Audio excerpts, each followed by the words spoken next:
कक्षा 5 में अब हम लोग का पहला चैप्टर है, प्रथम पाठ है एषः बालकः एषा बालिका।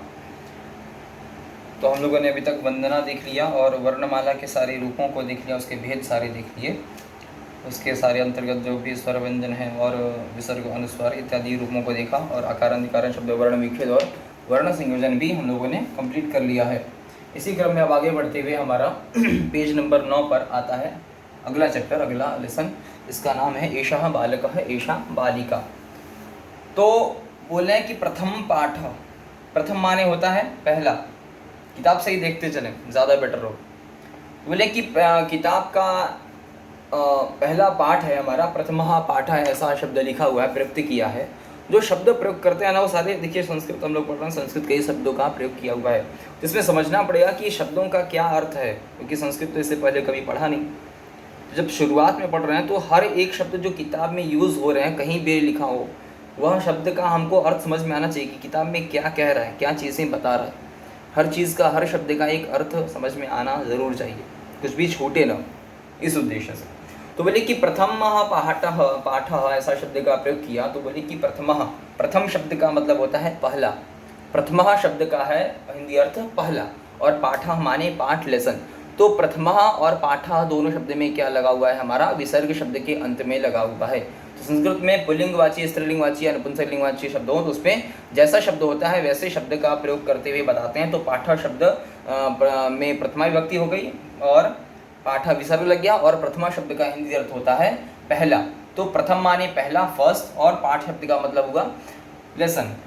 तो बोले कि पहला पाठ, प्रथम पाठ कौन सा है, तो बताएं कि एषः बालकः एषा बालिका। तो बोले एषः बालकः एषा बालिका, यह हमारे लेसन का नाम है, जो चैप्टर का नाम दिया है।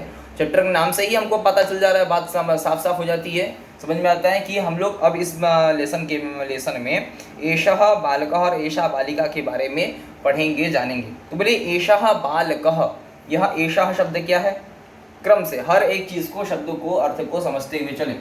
तो बोले कि शब्द आया, पहला लिखा हुआ है एषः बालकः, एषः, उसके बाद लिखा हुआ है बालकः, ऐसा। तो पहला शब्द है एषः। तो बोले एषः शब्द क्या है, एषः शब्द का हिंदी अर्थ होता है यह। एषः शब्द का हिंदी अर्थ होता है यह। तो जब किसी चीज़ के लिए हम लोग हिंदी में यह बोलते हैं या इंग्लिश में दिस का प्रयोग करते हैं, तो संस्कृत शब्द में उस यह को कहने के लिए एषः का प्रयोग करते हैं। तो एषः माने होता है यह, एषः माने होता है यह, और होता है बालकः माने बालक, बॉय। ठीक है, तो बालक माने हो गया लड़का, बॉय। ठीक है, तो इसका हिंदी अर्थ हो जाएगा लड़का, बॉय।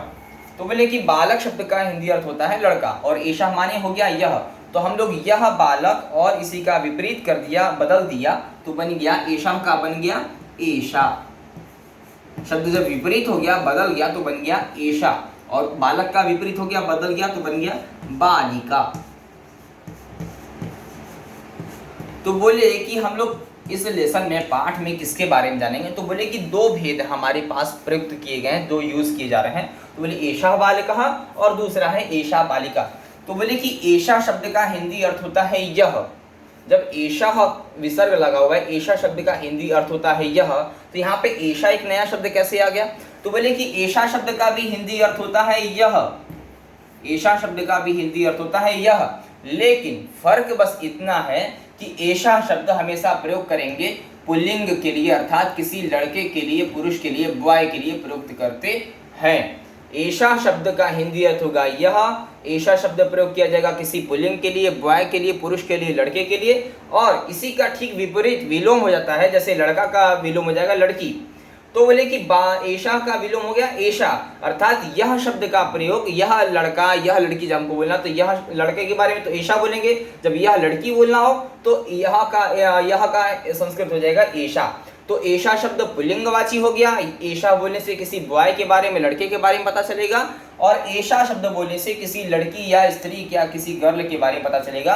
अतः इसलिए एषा शब्द क्या हो गया हमारा, स्त्रीलिंगवाची शब्द हो गया। इसको बोलने से किसी स्त्री, महिला, किसी बालिका के बारे में जाना जाएगा। तो एषा शब्द हुआ पुल्लिंगवाची, बॉय के लिए प्रयोग करेंगे, लड़के के लिए प्रयोग करेंगे। एषा शब्द हो गया स्त्रीलिंगवाची, यह शब्द कहने से हम किसी लड़की के बारे में जानेंगे, किसी महिला के बारे में जानेंगे। अब है हमारा दूसरा शब्द एषा का, हम लोगों ने जान लिया एषा का हिंदी अर्थ होता है यह, एषा का भी हिंदी अर्थ होता है यह। एषा पुल्लिंगवाची है, बॉय के बारे में बताएगा, एषा स्त्रीलिंगवाची है, लड़की के बारे में बताएगा ये शब्द। अब हो गया बालकः शब्द, तो बालक का हिंदी अर्थ होता है लड़का, बालक का हिंदी अर्थ होता है लड़का, और लड़का कहने से तो यही पता चलती है हमको, तो हम तो यही जानते हैं कि लड़का माने बॉय, किसी लड़के के बारे में, पुरुष के बारे में पता चलेगा।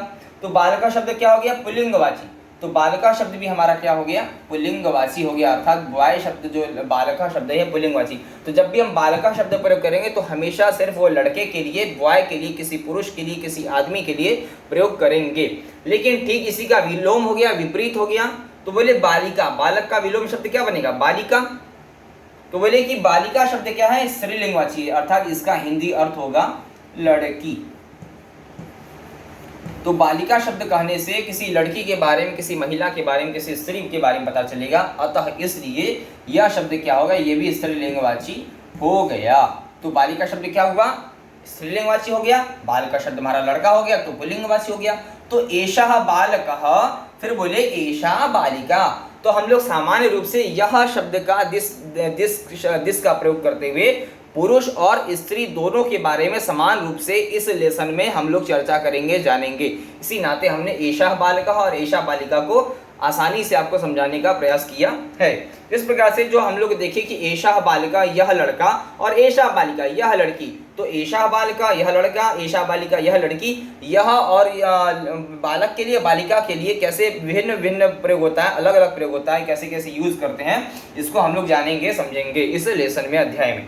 तो एषः बालिका, एषा शब्द हो गया यह पुल्लिंगवाची, एषा हो गया स्त्रीलिंगवाची, यह दोनों का अर्थ वही है, दोनों एषः और एषा का अर्थ वही निकलेगा दिस।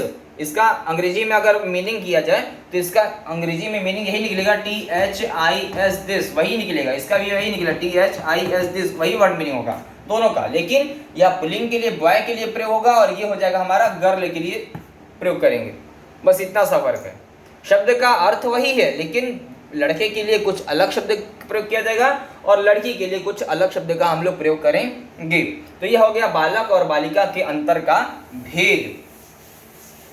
अब इसके आगे हम लोगों ने अभी तक तो बस इतना ही जाना कि लेसन का नाम एषा बालिका और एषा बालिका क्यों दिया, उसके मतलब क्या है, ये हम लोगों ने देख लिया। अब हम लोग पाठ शुरू करते हैं, चैप्टर। तो देख रहे हैं कि चित्र बना हुआ है, सामान्य रूप से हर एक पिक्चर बनी है और उस पिक्चर में जो दर्शाया जा रहा है वैसा ही वाक्य लिखा हुआ है, वैसा ही शब्द का प्रयोग किया।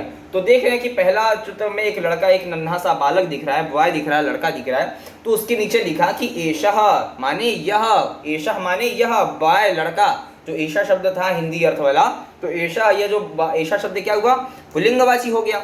और बालका शब्द क्या है, तो बालक शब्द क्या है पुल्लिंगवाची है। तो एषः बालकः, यह बालक, यह जो वस्तु या जो व्यक्ति हमारे नजदीक होता है, पास होता है, उसके लिए हम दिस का प्रयोग करते हैं, यह का प्रयोग करते हैं, या फिर संस्कृत में हम एषा का प्रयोग करते हैं। तो एषः बालकः, यह बालक है। अब उसी का विपरीत हो गया, बालक का विपरीत क्या हो गया बालिका, एषा का विपरीत क्या हो गया एषा। तो बोले कि इसी के विपरीत में चले गए, तो बोले एषा बालिका। एषा शब्द पुल्लिंगवाची था तो इसका स्त्रीलिंग बन गया एषा, और बालिका शब्द पुल्लिंगवाची था, इसका स्त्रीलिंग बन गया बालिका। तो एषः, एषा, बालकः, बालिका। तो एषा बालिका है, एषा बालिका, यह लड़का है और यह लड़की है, यह दोनों में लड़का और लड़की, पुरुष और स्त्री होने का जो भेद है उसको बता रहे हैं। अब लड़के के बारे में जाना, लड़की के बारे में जाना। अब तीसरे चित्र पर आते हैं। तो बोले कि एषः छात्रः, एषः माने यह। अब देखिए एषा शब्द क्या है पुल्लिंगवाची। एषा शब्द को बोलने से किसी बॉय के बारे में, लड़के के बारे में ही पता चलेगा, किसी महिला या स्त्री के बारे में नहीं जाना जाएगा, क्योंकि एषा शब्द क्या है स्त्रीलिंगवाची। जब हम एषा बोलेंगे तो सीधा सीधा इसका मतलब होगा कोई न कोई लड़की या महिला या कोई स्त्री। लेकिन जब एषा बोलेंगे तो यही पता चलेगा कोई बॉय, कोई लड़का, कोई पुरुष, कोई आदमी। तो बोले कि बॉय और गर्ल में यह भेद हुआ एषः और एषा के माध्यम से हम समझ पाएंगे। तो बोले एषः छात्रः।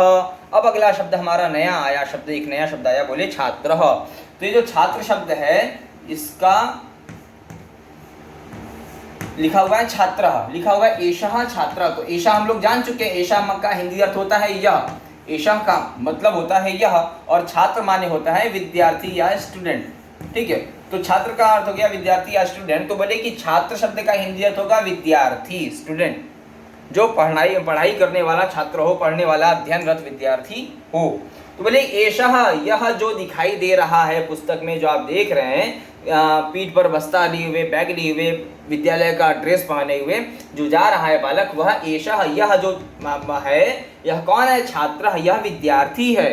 तो एषः, ये जो लड़का है, बॉय है, यह छात्र है, यह विद्यार्थी है। तो यहाँ पर बोले एषः तो छात्र, एषः और छात्र, यह विद्यार्थी है।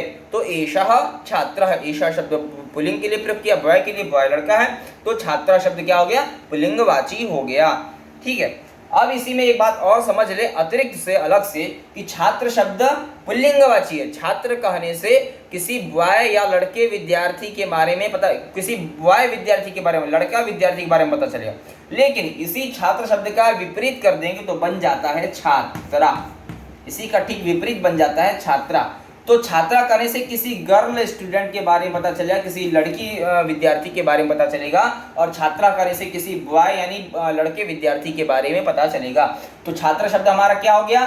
पुल्लिंगवाची हो गया, बॉय के बारे में बता रहा है, और छात्र शब्द हमारा क्या हो गया? स्त्रीलिंगवाची हो गया, क्योंकि ये गर्ल के बारे में बताता है। यह छात्र और छात्रा का भेद है। तो छात्रा लिखा हुआ है तो हम किसी बालक के बारे में, किसी बॉय स्टूडेंट के बारे में जानेंगे, ना कि किसी गर्ल के स्टूडेंट के बारे में नहीं जाना जाएगा, अतः यह गलत हो जाएगा। तो छात्र करने से विद्यार्थी के बारे में पता चलता है। छात्र शब्द का हिंदी अर्थ होगा विद्यार्थी। कौन विद्यार्थी? तो बोले कि बालक विद्यार्थी, यानी बॉय विद्यार्थी, गर्ल विद्यार्थी नहीं। इसी नाते चित्र में आप देख रहे हैं कि लड़का बना हुआ है, ना कि लड़की। अब हम लोगों ने एषा बालिका देखा, एषा बालिका देखा, और एषा छात्रा रूप देख लिया। छात्र शब्द का रूप भी चलता है, लेकिन उसको अभी हम नहीं जानेंगे, क्योंकि वो चीज़ आगे अभी आएगी, तो उसको वहाँ पर जानेंगे। नहीं तो अभी इसको भी बताना पड़ा तो कठिन हो जाएगा और आपको कन्फ्यूज़न न हो। तो अभी हम लोग केवल सरल तरीके से जो मुख्य चीज़ें उनको देखते हुए बढ़ते हैं आगे।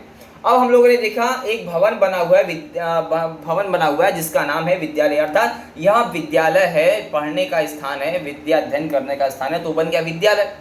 तो लिखा हुआ है कि एषः विद्यालयः। अब वही शब्द वही रहेगा, एषा शब्द रहेगा या फिर एषा रहेगा। हम किसी लड़के के बारे में या लड़की के बारे में बात करेंगे, लेकिन अगला शब्द हमारा बदल जाएगा। तो देख रहे हैं कि एक भवन बना हुआ है, एक निर्माण हुआ है, तो यहाँ पर लिखा हुआ है विद्यालय, अर्थात यह जो भवन है, यह जो बिल्डिंग है, ये विद्यालय की बिल्डिंग है, यह स्कूल है। तो बोले कि एषः विद्यालयः, विद्या ल और यह में विसर्ग लग गया हमारा। तो बोले एषः विद्यालय, तो एषा शब्द का हिंदी अर्थ हुआ यह, एषः माने यह, और बोले अगला शब्द है विद्यालय, तो विद्यालय माने होता है स्कूल। विद्यालय शब्द का हिंदी अर्थ क्या होगा? वही स्कूल कह लीजिए, या फिर पाठशाला कह लीजिए, इसको पाठशाला भी कह सकते हैं, पाठशाला। तो स्कूल हो गया या पाठशाला, तो विद्यालय माने स्कूल या पाठशाला, दोनों ही।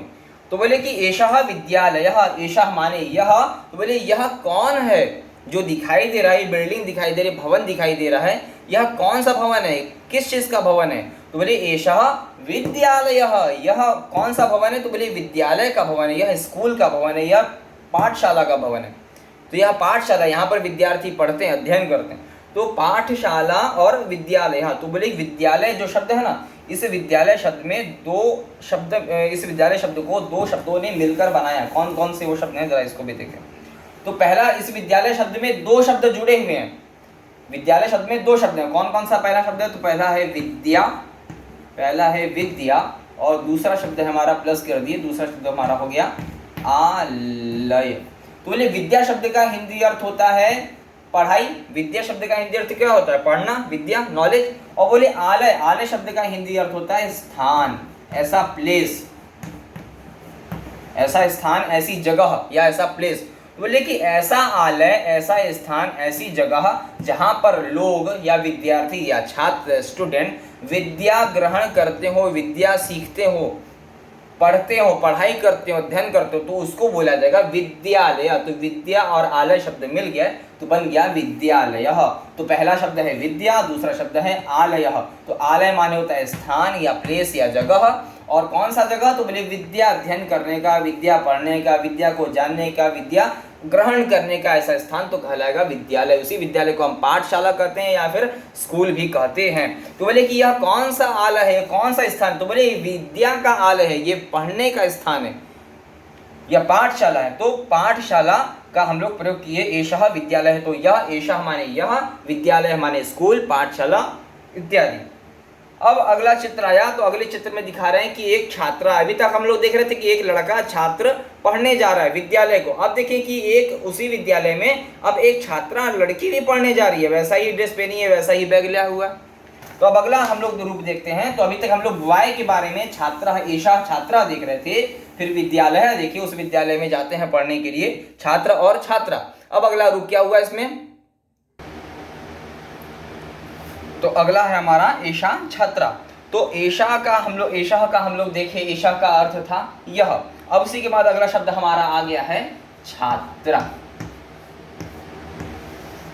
छात्रा शब्द है, जैसे हम लोग अभी देखे थे पिछली बार कि एषा कहने से यह के बारे में पता चल रहा था, और छात्र शब्द था, छात्र का बताया था कि छात्र हमेशा बॉय के लिए प्रयोग करेंगे पुल्लिंग के लिए, और छात्र शब्द का क्या था अर्थ, विद्यार्थी, विद्यार्थी हिंदी अर्थ शब्द।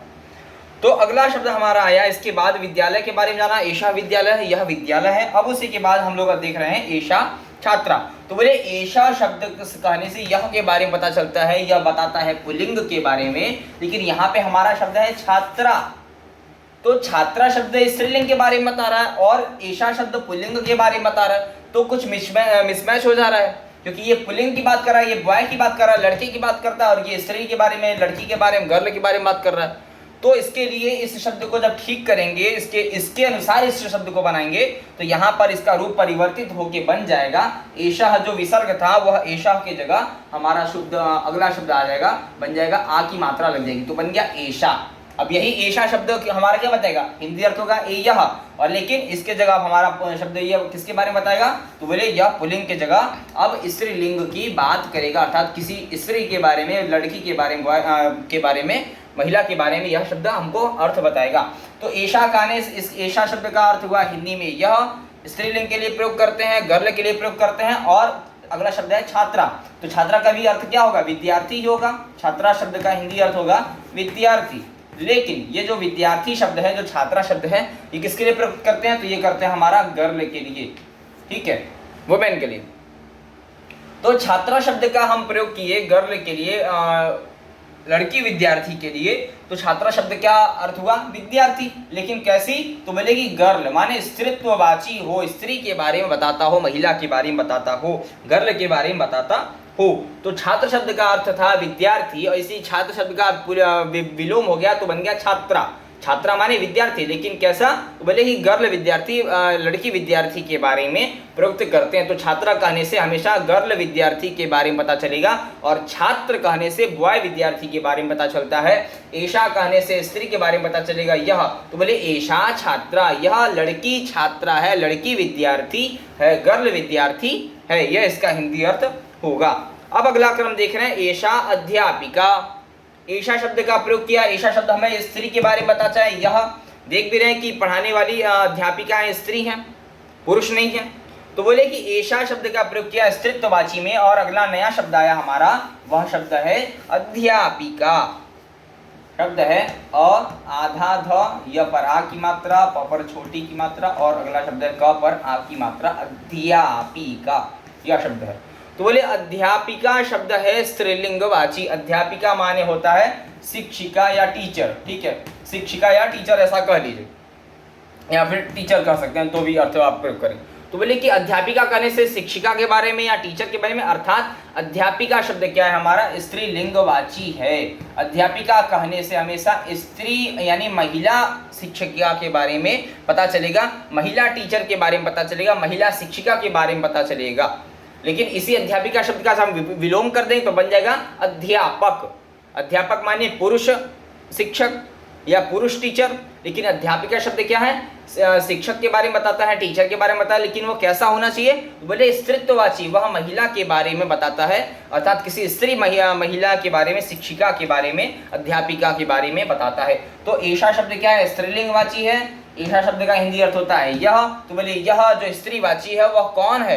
तो बोले एषा अध्यापिका, वह शिक्षिका है, वह टीचर है। तो कैसी है? तो बोले कि स्त्रीत्ववाची, वह महिला है, वह स्त्री है। तो वह स्त्री कौन है? वह स्त्री महिला है। वह शिक्षिका कौन है? वह अध्यापिका है। तो एषा अध्यापिका, एषा माने यह स्त्रीत्ववाची, अध्यापिका माने शिक्षिका या टीचर, और ये भी उसका हुआ स्त्रीत्ववाची, अर्थात किसी महिला के बारे में ही अर्थ बताता है। अब अगला शब्द आया हमारा एषा अध्यापिका। अब अभी तक हम लोग देख रहे थे महिला अध्यापक के बारे में, ठीक उसी का विलोम शब्द कर दिया, उसी का विपरीत कर दिया, तो बन गया एषा। एषा का विलोम क्या होगा? एषा शब्द का विलोम होगा एषः। एषा शब्द का विलोम होगा एषा, बस इसमें विसर्ग लगा देना। तो एषा शब्द का हिंदी अर्थ होता है यह। अब ध्यान दीजिए, एषा शब्द हमेशा पुल्लिंग के बारे में, पुरुष के बारे में या बॉय के बारे में बताता है, जो कि हमारा अगला रूप आ रहा है एषा अध्यापक। विसर्ग लग गया, वही चीज है। अध्यापक, अध्यापिका का विलोम होगा अध्यापक। अध्यापक शब्द का अर्थ होगा शिक्षक, वही अध्यापक का अर्थ होगा शिक्षक, तो या फिर टीचर। तो ऐसा बताया कि अध्यापक कहने से किसी टीचर के बारे में या शिक्षक के बारे में पता चलता है। तो टीचर कैसा हो? तो बोले वह पुल्लिंगवाची, अर्थात पुरुष होना चाहिए, वह मैन होना चाहिए। तो वह पुरुष के बारे में बताता है। यहाँ पर अध्यापक देख रहे हैं कि एक पुरुष अध्यापक बच्चों को पढ़ा रहे हैं। तो एषा शब्द का हिंदी अर्थ हुआ यह। एषा शब्द पुल्लिंग के बारे में, पुरुष के बारे में, बॉय के बारे में बताता है, और अध्यापक कहने से शिक्षक के बारे में पता चलता है, टीचर के बारे में पता चलता है। हिंदी अर्थ अध्यापक होगा शिक्षक या टीचर। फिर अध्यापक शब्द हमेशा पुल्लिंग के लिए किसी बॉय या पुरुष टीचर के बारे में बताएगा, पता चलेगा। तो अध्यापक पुल्लिंग, एषा पुल्लिंग हो गया। तो इस नाते दोनों मैच हुआ, तो वाक्य सही बन गया। एषा पुल्लिंगवाची, अध्यापका भी पुल्लिंगवाची। तो बोले एषा अध्यापक, यह कौन है? तो बोले एषा अध्यापक, एषः शिक्षकः, यह टीचर है, यह अध्यापक है, या पुरुष अध्यापक है, या पुरुष शिक्षक हैं। अब अगला क्रम आया, बोले एषः, फिर से बदल गया। तो एषः शब्द क्या है? पुल्लिंगवाची है। तो बोले एषः, यह कौन है, क्या है, कौन सी वस्तु है? तो अगला शब्द आया हमारा, बोले कलमः, कलम और विसर्ग। तो बोले एषः, यह जो दिखाई दे रहा है यह कौन है? एषः कलमः, एषः कलम। कलम माने क्या हो गया? पेन, वही जिससे आप लिखते हो, ठीक है। तो बोले कि एषः, यह जो दिखाई दे रही है यह पेन है, यह कलम है। तो कलम शब्द का हिंदी अर्थ हुआ, कलमा शब्द का हिंदी अर्थ हुआ पेन या लेखनी। लेखनी को लेखनी भी कह सकते हैं या पेन भी कह सकते हैं। तो बोले एषः कलमः, यह कौन है? देखिए यह कौन है? तो बोले एषः कलमः, यह कलम है, यह पेन है जिससे लिखा जाता है। तो कलम का प्रयोग किया, बताया। अब अगला शब्द आया एषा कलम मंजूषा। एषा कलम मंजूषा। अब इसी में कुछ एक शब्द और आगे जुड़ गया है, बढ़ गया। तो एषः माने यह। अब इसी को स्त्रीत्ववाची बनाना हो, एषा शब्द को क्या बन जाएगा हमारा? एषा का बन जाएगा एषा, बस इस पे आ की मात्रा लगा देनी, ये बन जाएगा स्त्रीत्ववाची, किसी महिला के बारे में या किसी स्त्रीलिंगवाची शब्द के बारे में बताएगा, ठीक। तो बोले एषा कलम, कलम माने पेन, कलम माने होता है पेन या लेखनी। बोले मंजूषा, मन आधा इय, ज पर बड़ा ऊ की मात्रा जू, मूर्धन्य श, उस पर आ की मात्रा मंजूषा। तो बोले एषा, यह जो एक दिखाई दे रहा है, यह जो बॉक्स दिखाई दे रहा है, यह जो पेटी दिखाई दे रही है, जो ऐसा दिखाई दे रहा है, तो एषा यह कलम यानी पेन रखने का यह क्या है? तो बोले कि यह मंजूषा माने एक प्रकार की पेटी है या एक प्रकार का ऐसा कोई बॉक्स है, ठीक है, ऐसा कोई बॉक्स है। तो बोले कि यह ऐसा बॉक्स है, ऐसा पेटी है, ऐसा पात्र है, ऐसा बर्तन है जिसमें हम क्या करते हैं? कलम को रखते हैं, व्यवस्थित करके, सुरक्षित करके। तो बोले एषा कलम मंजूषा, कलम रखने का यह पात्र है, यह पेटी है या बॉक्स है। तो मंजूषा शब्द क्या हो गया? स्त्रीलिंगवाची, इसी नाते एषा शब्द का प्रयोग किया। समझ में आया? अब अगला शब्द आता है हमारा एषा प्रयोगशाला। देख रहे हैं, एक साइंटिस्ट है, एक वैज्ञानिक है जो शोध कर रहे हैं, जो वैज्ञानिक तरीके से शोध कर रहे हैं, किसी चीज का परीक्षण कर रहे हैं, शोध कर रहे हैं। तो शोध करना माने रिसर्च करना। वैज्ञानिक लोग क्या करते हैं? रिसर्च करते हैं, कुछ ना कुछ खोजते हैं, कुछ अनुसंधान करते हैं, कुछ रिसर्च करते हैं। तो बोले कि वह वैज्ञानिक, वह जो वैज्ञानिक है वह क्या करते हैं? तो बोले कि वहाँ कहाँ वो कैसे स्थान पर करते हैं? बोले लेबोरेटरी में करते हैं, प्रयोगशाला में करते हैं। तो बोले कि एषा माने यह जो स्थान दिखाई दे रहा है वह, एषा शब्द का हिंदी अर्थ हुआ यह, और एषा शब्द क्या है? स्त्रीलिंगवाची, किसी स्त्री के बारे में, स्त्रीत्ववाची शब्द के बारे में बताएगा, जिस शब्द को बोलने से स्त्रीलिंग के बारे में पता चलता हो। तो बोले प्रयोग, प्रयोग, प्रयोगशाला, शाला पर आ की मात्रा, शाला, तालब विषा और आ की मात्रा।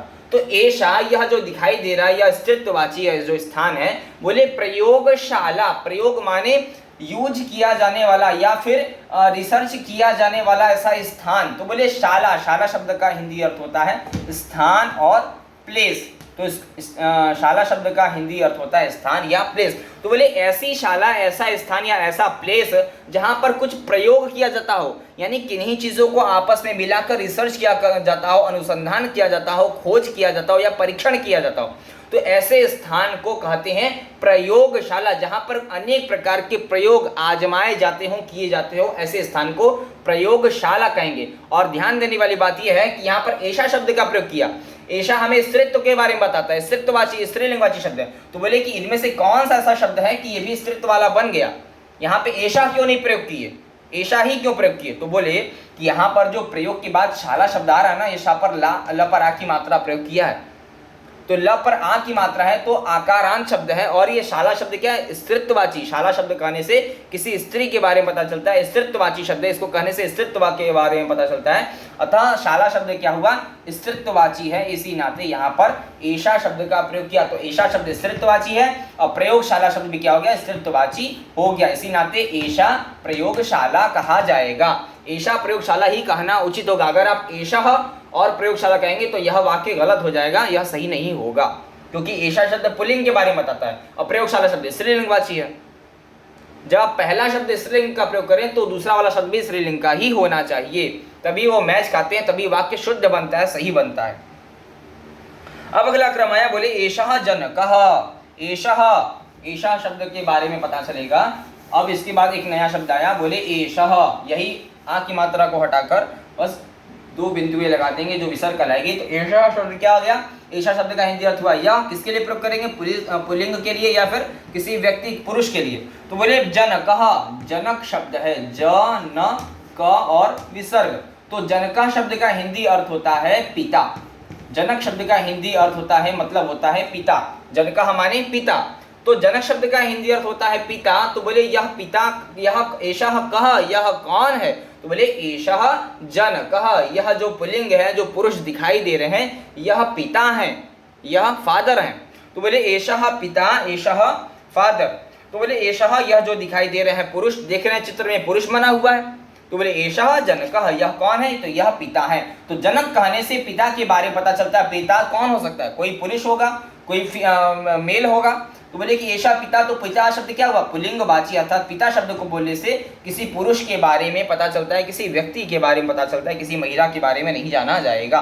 तो पिता शब्द क्या हुआ? पुल्लिंगवाची हुआ, इसी नाते जनक शब्द हमारा पुल्लिंगवाची हुआ। पुल्लिंगवाची शब्द के नाते एषा प्रयोग किया, क्योंकि एषा शब्द भी क्या है? पुल्लिंगवाची। जब एषा शब्द पुल्लिंगवाची है तो यहाँ पर जनक शब्द भी पुल्लिंगवाची हो गया। ठीक है। अब अगला क्रम आया, इसी के विपरीत करते हैं। तो इसी के विपरीत वाला अब हमारा शब्द अगला आ रहा है, जिसको हम बोलेंगे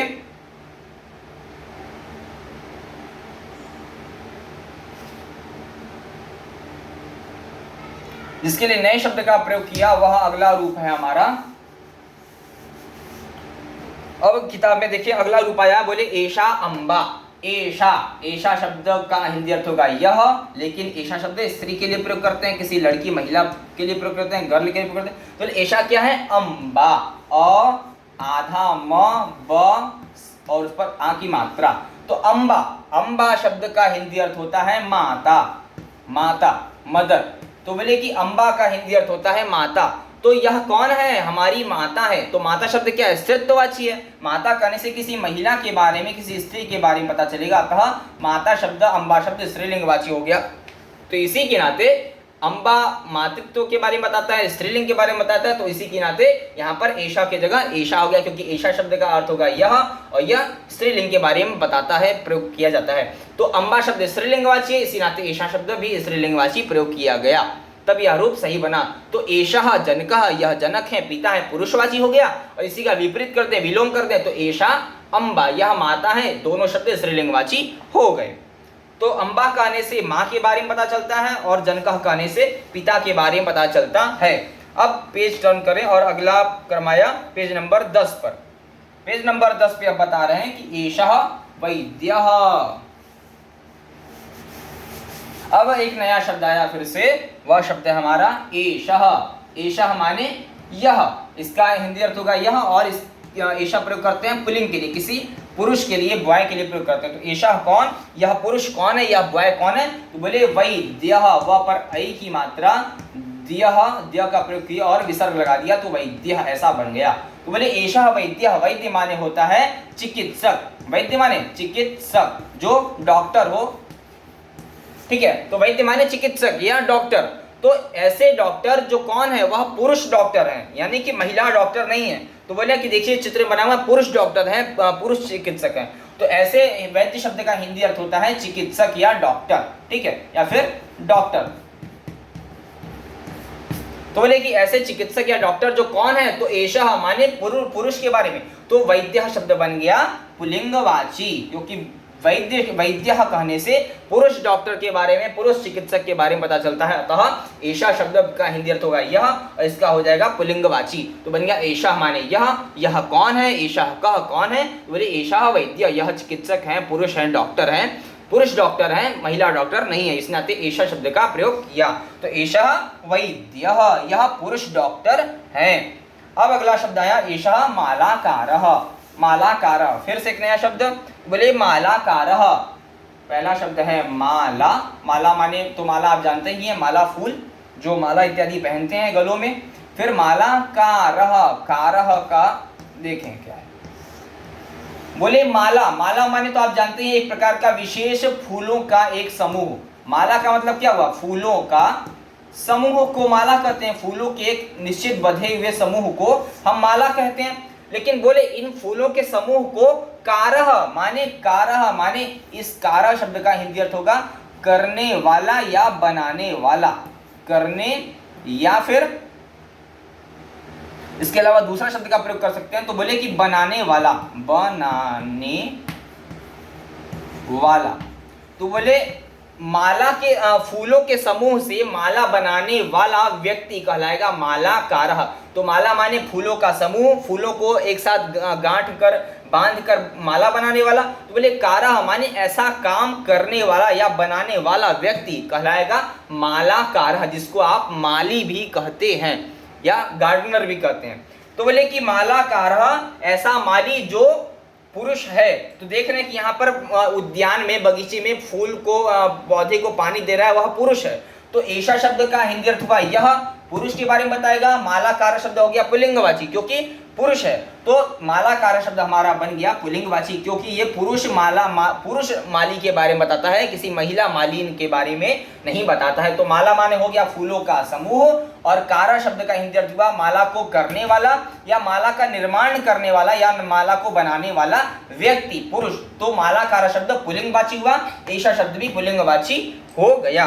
तो बना एषः मालाकार, यह माला बनाने वाले, निर्माण करने वाले पुरुष हैं। अब अगला शब्द हमारा आया, अगला वाक्य है एषा, एषा कलिका। एषा, फिर वही एषा शब्द, एषा का हिंदी अर्थ होता है यह, और ये एषा शब्द प्रयोग करते हैं स्त्री के लिए, स्त्रीत्ववाची में स्त्रीलिंग शब्द के लिए प्रयोग करते हैं। अगला स्त्रीलिंग का हमारा शब्द कौन सा है, तो बोले क, ल पर छोटी की मात्रा ली, और का, कलिका। तो कलिका माने जो फूल अभी खिला न हो, अर्थात खिले हुए। कलिका शब्द का हिंदी अर्थ प्रयोग किया पे बट पे, तो बोले कली। कलिका शब्द का हिंदी अर्थ होगा क्या, यानी ऐसा फूल जो अभी खिला ना हो उसको क्या कहते हैं, कली तो कहते हैं, है ना।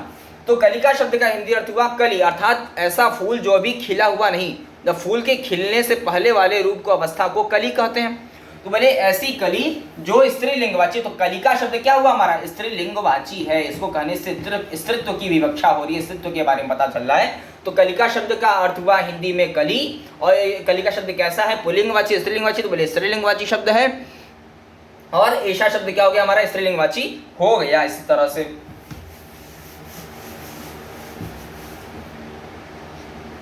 अब इसी के बाद आया एषः वृक्षः।